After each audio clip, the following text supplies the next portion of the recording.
All right. Hey there, and welcome to another episode of You Had Me at No TV. I'm your host, Sheryl Green, the How to Say No expert. If you've watched the show before, you know that I only do an episode when I meet someone who is not only interesting, but can also bring something to the boundary journey that we're on. My guest today is Rachael Rizzi. She's been on my mailing list for a few years, like pre-boundary days. And she just reached out a few weeks ago to share a blog she'd written about protecting your boundaries from an energetic standpoint. Funny enough, I had just been talking to a friend about energy. And so we chatted, and I knew that she had to come on the show and share her story. So without further ado, please allow me to introduce Rachael Rizzi, Holistic Wellness Practitioner. Rachael, Hey, hey, thanks for being on the show. I'm so excited. I'm so glad you're here. And before we dive into the boundary goodness, tell us a little bit about who you are and what you do. Yeah, so I am a holistic wellness practitioner. I specialize in moving energy through the body, and I do that through a couple of different modalities, but everything that I do is science-backed and really um, geared towards finding the root of an issue and helping to release that trapped energy around that in your physiology, and helping people kind of work through the difficulties that they have when we don't deal with our energy and our emotions and things get stuck. What are you saying, that we don't deal with our emotions all the time? Yeah. We can't heal what we don't feel. Yeah. And what we bury alive will continue to thrive. And unfortunately, for generations now, we've been taught that uh, you know, I don't know, my family was famous for saying, like, come over here and I'll give you something real to cry about, like it's not that serious, or you don't need to worry about it. And that became a problem for me, and I think for most people in our generation who are now realizing that that's probably not the best path to go down. Right. Say that buried alive thing that's bouncing around in my head. Oh, what is buried alive continues to thrive. So essentially it's like, when you feel something and you decide, either I'm going to compartmentalize it, I'm going to stuff it down, I'm not going to feel it, or I'm going to just deal with it later, right? Like, we always think, oh, we'll deal with that emotion later, because I don't have, who has time for emotions right now? That's so inconvenient. And it gets stuck. Like, emotions are energy, and so they get stuck in our body, and when you don't address them, they continue to thrive, and they'll come out in crazy moments, right? Like, have you ever had an experience where you're at the grocery store and you hear a song that has to do with something that you didn't process, and you're just like a whole mess, and everybody's like, ooh, this one's crazy. And you're like, I promise I'm not crazy. It brings up emotions. So yeah, everything that you don't feel is going to come back up. And it typically does that in a way that's not convenient or good for anybody. That may or may not have happened a week and a half ago, but we won't get into that. So, okay, getting into this work, it sounds like there's some kind of story behind it. What drew you to it? Yeah, so there's kind of two paths. So on the first path, my family, I wasn't raised in a super spiritual house, but I'm perpetually curious. Like, there is no amount of knowledge or information that is too much for me. And that includes things like religion. So my family was always like, you know what? When the time is right and you're old enough, you'll pick what path you want to go down spiritually and religious. So in the meantime, just go and explore. So, I got to go to kind of every different sort of religious service there was. And ultimately, I gravitated more towards Eastern philosophies, where the thought is that you already have everything you need inside you to, like, thrive and live the best life. And so that led me to follow a lot of folks like modern day gurus like Deepak Chopra, Gabby Bernstein, Tony Robbins, some of these folks. And they're always constantly talking about like, oh, you got to raise your frequency, you got to raise your vibration, but they never really tell you how to do it, right? So I got a little frustrated with that. And kind of at the same time, I was really sick for a while. And despite tons of doctors, thousands of tests, I kept going to the doctor and they would tell me things that in the end are just tantamount to medical gaslighting. But essentially, after a very long road, I got diagnosed with Lyme disease because I saw a functional medicine doctor. And so functional medicine, they dig for the root cause of something instead of just treating your symptoms. And so part of functional medicine is also looking at like, what is the energetic component to your sickness? Dis-ease is not just physical. In fact, most of the time, your physical manifestations are happening because, as I said, you have some sort of emotion or energy or trauma that's trapped in your physiology. So what happened is my doctor literally wrote me a prescription and said, hey, I want you to go and try this technique just as a patient to see if it will help release some of that. And then it was like somebody gave me the keys to the kingdom, and these two paths finally converged. And I was like, oh, this is how you do that. Like there is an actual process. It's not just like some abstract concept that people say you should do this. So that is how I got into it, was trying to heal myself. And then that really was like a couple of years leading up to the pandemic. And then I realized like I have two kids who were in school and then did school at home and really were struggling, and a lot of friends and family that were struggling. And I was like, you know what? I'm really good at learning and synthesizing information into lessons and then helping other people understand it. So I'm going to go get certified. And then that really kind of led me down a holistic path where I've done a lot of things. So it was born out of necessity to heal myself. And then also out of let me help other people, because it doesn't have to be that hard. Right. And I love that. And I think so many of us are drawn to whatever we're doing because first we're trying to figure out what's wrong with us. And then we're like, okay, wait, we figured it out. We can heal ourselves. Like now let's go help other people. So I love that. Talk a little bit about what energy is, because I know we have some like full woo people on here, and then we have some like very like, I don't like the woo so much. Explain what that is, because you mentioned that there's really a science behind it. Yeah. So first we have to level set, because a lot of people use the terms energy, vibration, and frequency as if they're interchangeable, but they actually mean different things. So energy first is the capacity to do work or create change, right? So everything in the universe is made up of energy. Plants, animals, tables, everything is made up of energy.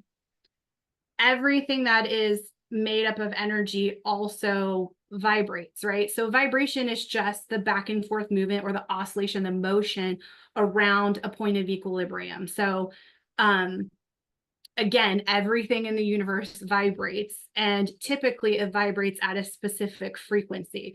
So frequency is really the specific level of vibration that something has. So most of the time when people are talking about energy, what they're actually talking about is frequency.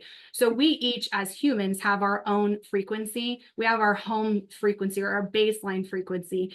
And then based on what happens to us throughout the day, it modulates up and down, right? So right now, my frequency is pretty up and high and excited because I love talking about this.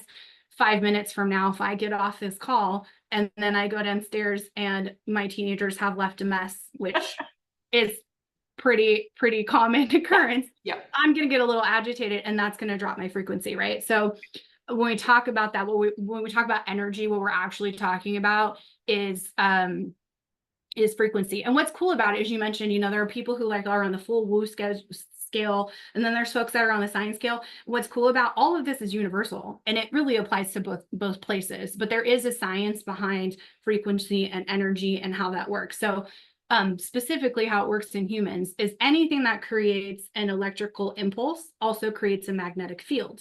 And a lot of people think that your brain is the most powerful creator of electrical pulses, but it's actually your heart. And they have scientifically been able to prove that the electromagnetic field from the human body goes out at least 3 feet in all directions around you. Your head only goes about a foot. And now the caveat to this is our current instruments are only able to measure 3 feet. It likely goes outside of that. So when you're in a space where there's other people, you are genuinely just bumping up again you're within 3 feet. Yeah. You're bumping up against other people's energy and in and out of their electromagnetic frequency. This explains so much. And thank you for differentiating between energy, vibration, and frequency, because I've never heard that done before.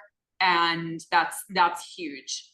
So I have a habit of absorbing people's, now is it energy or frequency? Frequency. Yep. Okay. So it's their frequency. It's not their energy. It's their frequency. Okay. And I mean, I think so many people can, say they've experienced this, where you walk into a room and you're like, I'm happy, I'm happy. Oh God, something horrible has happened, Yes. and you're just like, what? Nothing actually happened that we can see or put a finger on. But there was a Boston market back in New York, and I loved Boston market. But I used to go there during lunch, and it got to the point where I had to do takeout, because about 5 minutes into sitting there, I never knew what happens. I don't know, if I was picking up on something, but I was so upset that I was practically like suicidal. And I don't say that lightly. It just, I would be sitting there and just this darkness would come over me, or whatever you want to call it. So how do we, first of all, what's the danger of having that openness? I don't even know what to say. And second of all, how do we protect ourselves? Yeah. So the hard part about your frequency is, and the fact that it extends beyond you by 3 feet. And the other piece of this is that humans are hardwired and designed to resonate with the highest frequency in the room. We are also hardwired and designed to reject, like magnets that don't fit, to violently reject frequencies that don't align with us. And so there is no point where you're in a room and you have to have a conscious awareness process of saying, okay, I consent to this energy and this person consents to mine. You're just in there mixing it all up, right? Like everybody's energy just touches everybody's energy, and there's no way for you to really decide in the moment if you want to do it. All this happens just our senses, right? Everything that we sense. So a lot of people think there's 5 senses, and I would argue scientifically, and this is a whole topic for a whole nother conversation, that your intuition is another sense. And so that is the part that guides whether ooh, is this a good energy? Is this a bad energy? Right? So if you're in a place, like you said, you're in Boston market, you don't have control over whose energy you're coming into contact with, but you definitely can be impacted by people's energy. So how do you protect against that? Ultimately, what you have to do is get to a place where you strengthen and increase your frequency. And when you do that, if you think of yourself as a superhero, because really we are. You think of yourself as a superhero and you're in the center, right? You're the center point, and your vibration is going around you and creating that frequency in that 3-foot space around you. If that is weak, right? If you walk into Boston market, using your example, and someone is real bad frequency and you're not strong, you haven't created your boundaries and you haven't strengthened your frequency, then now their energy sticks to you like Velcro. That yucky frequency is going to stick to you like Velcro, because your frequency is higher. They are trying to match you. That's why they're stuck to you like Velcro. Now, if your frequency is strong and it is vibrating high, then it will bounce off you like Teflon. right? Like as if it's a shield that you're like, your energy is like, no, thank you. Frequency is no, thank you. We don't take that here. And so ultimately it comes down to having a practice that consistently strengthens that. So when you're out in the world, you have that armor on, you have that force field around you that will help to keep you from getting all these people that stick to you. How you do that is creating awareness practices. And a lot of it is what we started this conversation about. It's finding that trapped emotion, because that's living, right? Like when you have an emotion that's trapped in your body, that emotion has a frequency, and that frequency is living, and it is just draining your inner battery all day, every day.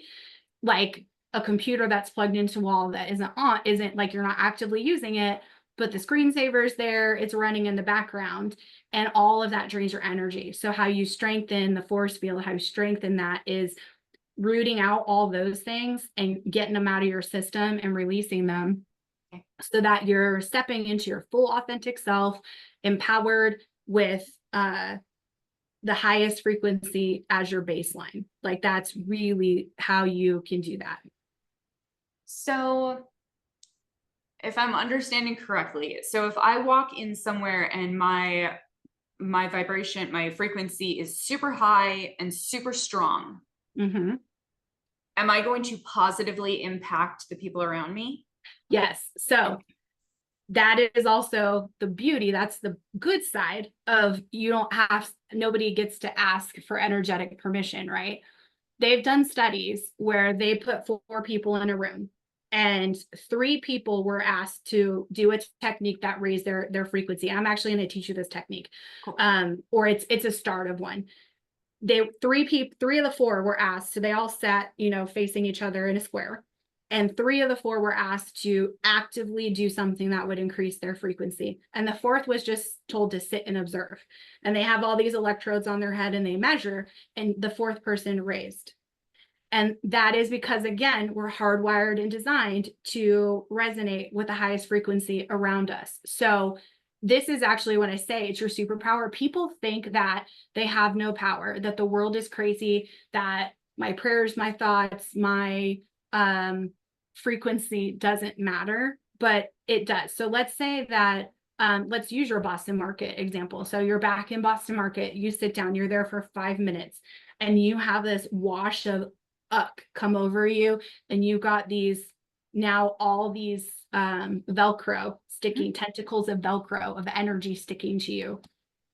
If you do this exercise, which I'm going to teach you, then you're going to, in the moment, increase your frequency. And so it will block and like strengthen your force field, but also get everybody else to bring their frequency up. And so I use this on my teenagers, like if they'll come in all surly and I'm like, ooh, I did not ask for that version of my cute child today. So I will intentionally focus on me. So just like boundaries are not like, I'm going to set this boundary and you will not cross it and you have to change your behavior. That's not what boundaries are, right? Boundaries are, this is what I say I will do. And if you cross it, cool. These are the actions I'm going to take. So it's the same thing. It's taking that boundary that you've set, that energetic force field full of frequency, and strengthening it yourself and taking full responsibility for how you are going to experience that energy. Now, I'll be honest, sometimes if you're not in a place where you're able to muster that, the best thing to do is just leave, right? Which is our innate instinct, right? Our innate instinct is to leave because you want to remove yourself from that energy.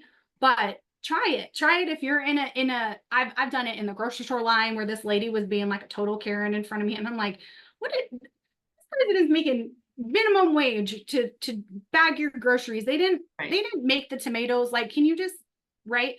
So instead of confronting them and being difficult, you're in my space, so like it or not, I'm going to regulate you. You're welcome, right? Like I'm doing you a service. So I want to teach you how to do this. It only takes 90 seconds. Are you game for this? I am, but hold on one second, because I just want to go back for 1 minute. And yes, I do totally want to learn that. Okay. But the reason that I asked it the way I did is because I always say that when we learn to set boundaries for ourselves, we actually make it easier for everyone else around us to set boundaries as well.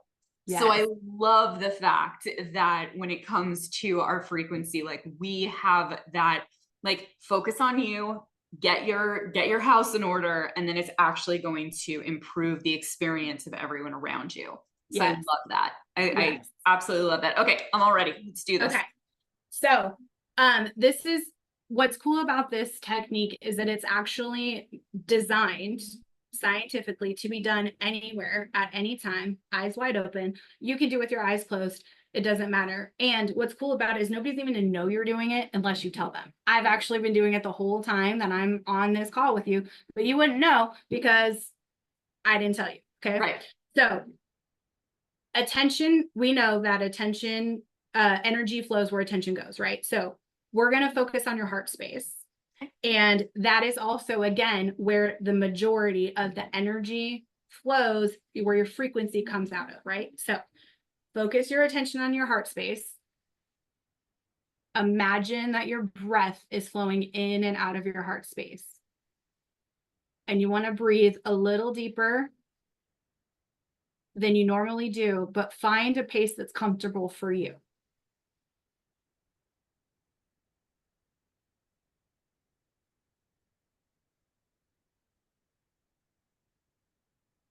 And as you continue to breathe, here's the kicker. I want you to think of regenerative emotion. So this is something like love, gratitude, compassion, or care. And I don't want you to just think of it. I want you to generate it. So feel what it feels like to have gratitude, to have love. For some people, if they're really not able to connect to their physical emotions, you may need to reach for peace or calm or ease, and that's okay. But breathe that in and out of your heart space.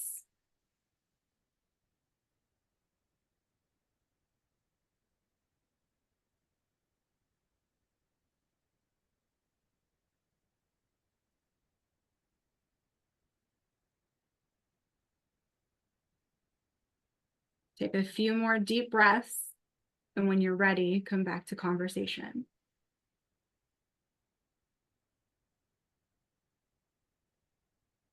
How do you feel? Very good. Yeah. So what happens there is the emotions control your frequency. Okay. And when you are activated or triggered, your brain, turn on your autonomic nervous system and you bypass your thinking brain. So you are then just reacting to whatever is around you. And if you're not pausing to, ooh, okay, let me tap in. When you pause to breathe, the physiology of breath turns off the autonomic nervous system. And then when you add the focus in your heart space, which is where we create that electrical impulse that is going to put all the good stuff out, right? Then you're able to turn off that autonomic nervous system, reconnect to your physiology, and then make a choice in the moment of how am I going to respond to this energy? And so if you're in that yucky energy, then you say, hey, you know what? I'm going to clean this up. And if all I do is help me, great. But then I could help everybody else too, right? Like it's kind of like having an invisible power. Yeah. Superpower, right? And the other thing too that I want to be clear about, because I think it's easy for us to get stuck in, especially when we're talking about things like boundaries, like the connotation is that sometimes boundaries are negative, or we tend to focus more on like negative frequency. But this trick that I just taught you, you can actually do when things are really good too. Like, so if you're walking into a party and everybody's having like the best time and you're like, ooh, I want to be a part of the fun, let me just take a second. It takes 90 seconds. And again, you can do it with your eyes open. You can do it while you're driving. You can do it anywhere. And that way you're creating new neural pathways in your mind that says, okay, we take good emotion we amplify it through our heart space, and we use our physiology through the breath to actually move that energy from out of the heart space into our force field. And then because other people are touching your force field, now you have created this cascade of what happens, whether it's good or bad. I love that.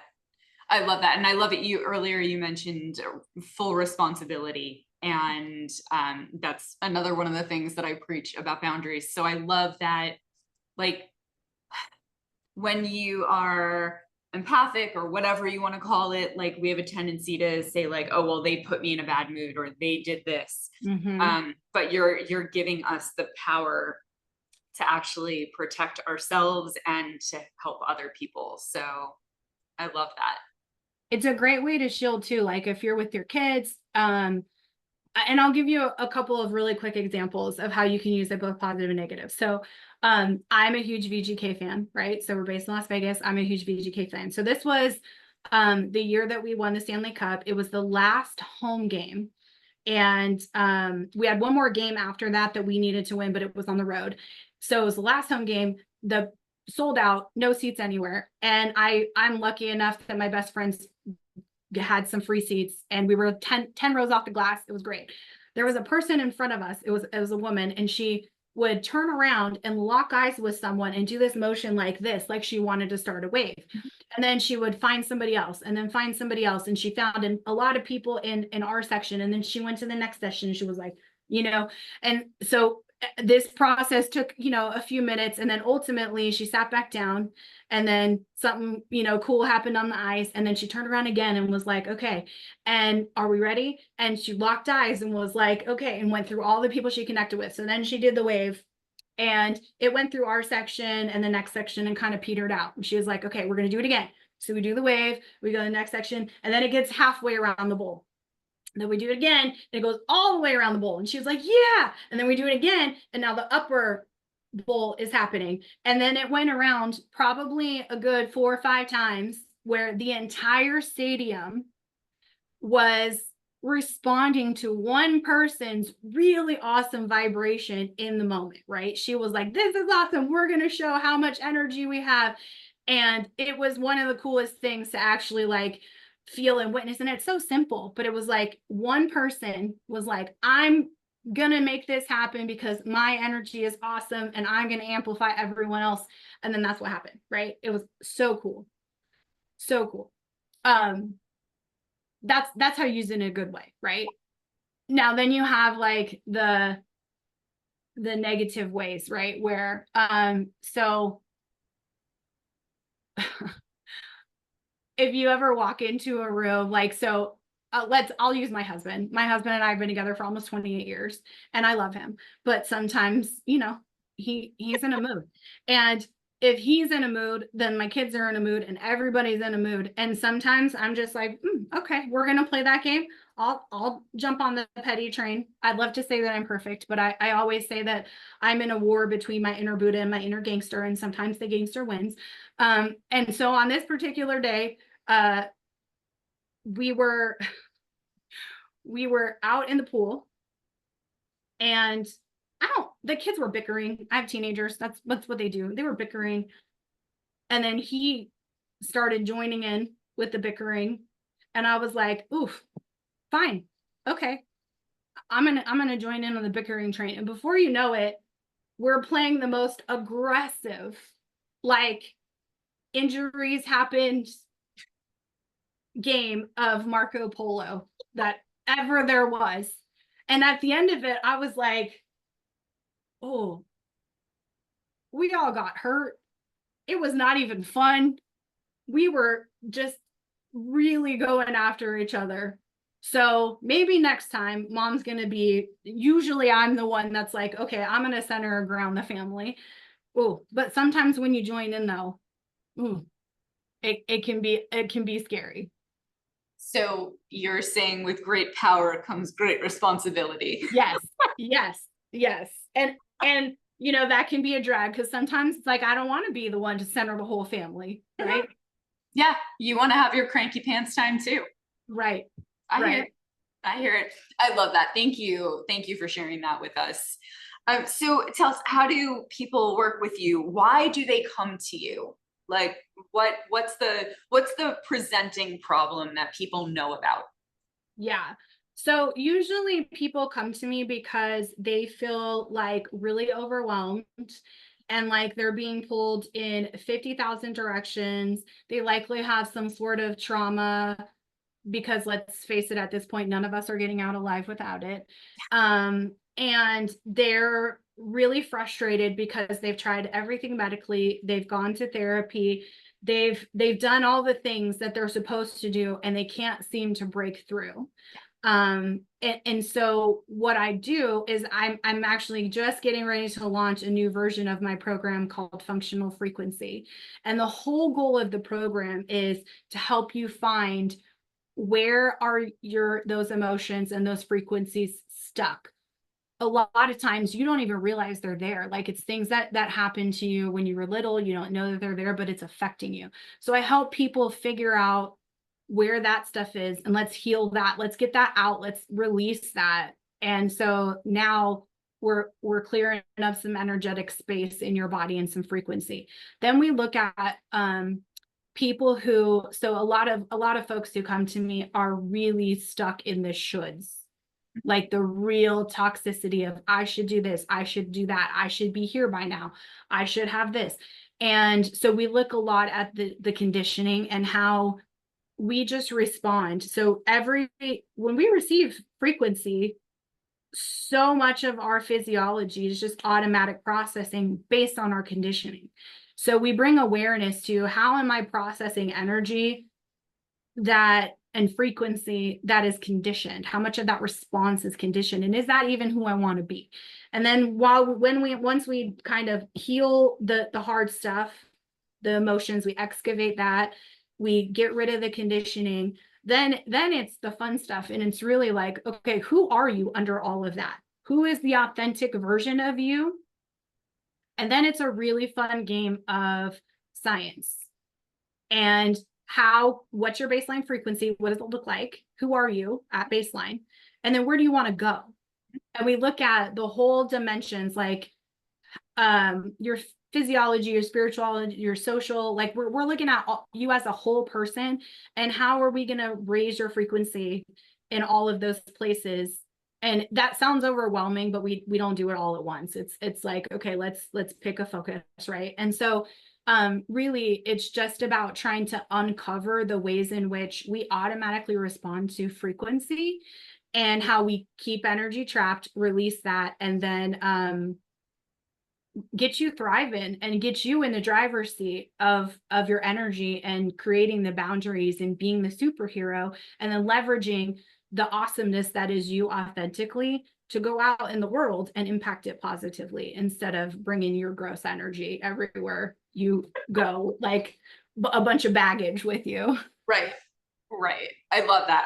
So when is this coming up, and tell people how they can sign up for it? Yeah, so the doors are going to open.